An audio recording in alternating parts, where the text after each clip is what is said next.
of the immigration debate here in Washington really seems to be happening in your own hometown at the detention facility in SeaTac. I want to get you on the record for what they're calling for is to abolish ICE. What are your thoughts on abolishing ICE?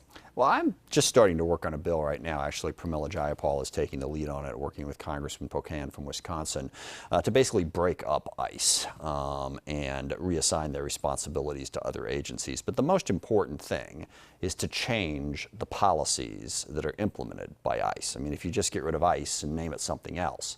And look, there's too much of an emphasis on detention and too much of an emphasis on deportation right now by ICE.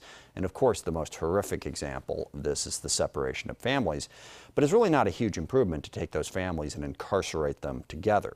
We have better options. I think the way ICE enforces our immigration laws in this country is wrong. And more importantly, the president's position, he is the most anti-immigrant president we've ever had. His hostility to immigration is harming this country and making us less safe. And he sells it as it's necessary to protect us. He's wrong. Immigration is a positive. The way he's treating people in the immigrant communities right now is dead wrong, and we need to change that policy. And he is calling on you, on Congress, to change the immigration laws, yelling in all caps on Twitter today. No, he's not. He's saying it, but he doesn't mean it because he doesn't know what's going on. This is just like the whole family separation thing. Well, it's Congress. And I love the fact that he doesn't say Congress. He says Democrats in Congress passed this law, as if we have that power as members of the minority. Look, the president doesn't understand the basics of just about any policy. He had the power to stop family separation, as he admitted by finally stopping it. But there he was tweeting out, it's Congress, it's the law that they did. Look, all he wants is to fire up his base by bashing on immigrants. Beyond that, he doesn't have an immigration policy. You're right that he has the power to stop family separation. It was his policy that started that practice this time to begin with. But at the same time, Congress also has the power to change immigration laws. Two things. One, we can't change anything if he doesn't sign the law. Well, actually, three things. That. Second, yes, Congress should pass comprehensive immigration reform. I completely agree. But the president is the one who has implemented these policies. On DACA, the young people who were brought to this country through no fault of their own, who President Obama gave a pathway to citizenship. There's the president, again, saying Congress needs to do something about that. He's the one who stripped the DACA people of their protections. And he could put it back tomorrow if he wanted to. Instead, he says, oh, Congress needs to do this. That's all. I can't say what that is in a television interview. It's untruthful. Let's just put it that way.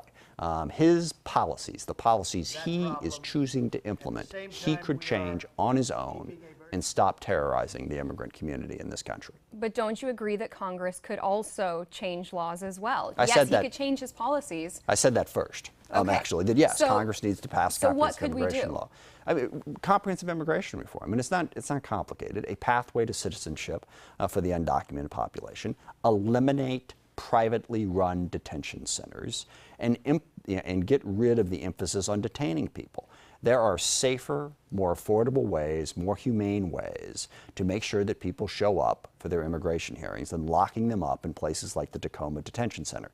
The focus of recent weeks has been on the SeaTac federal detention facility, but there is an immigration detention facility in my district also in the Port of Tacoma, which is run by a private company. Horrific conditions, way too many people are locked up there, people who are not threats to our community. And this is the big lie the president tells. He would have you believe that every immigrant is a criminal.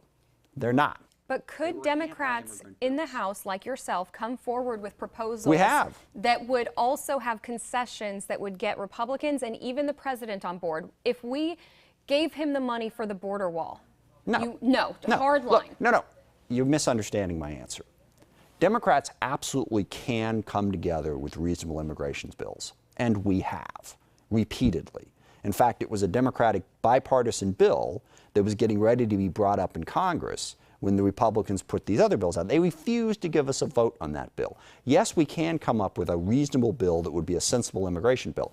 We can't come up with one that this president is going to support. He will not support anything sensible or reasonable in immigration, and neither will about 175 to 200 Republican members of the House. So they refuse to allow us to even have a vote on precisely the proposals that you're talking about that we've put out there. They won't let us have a vote on it.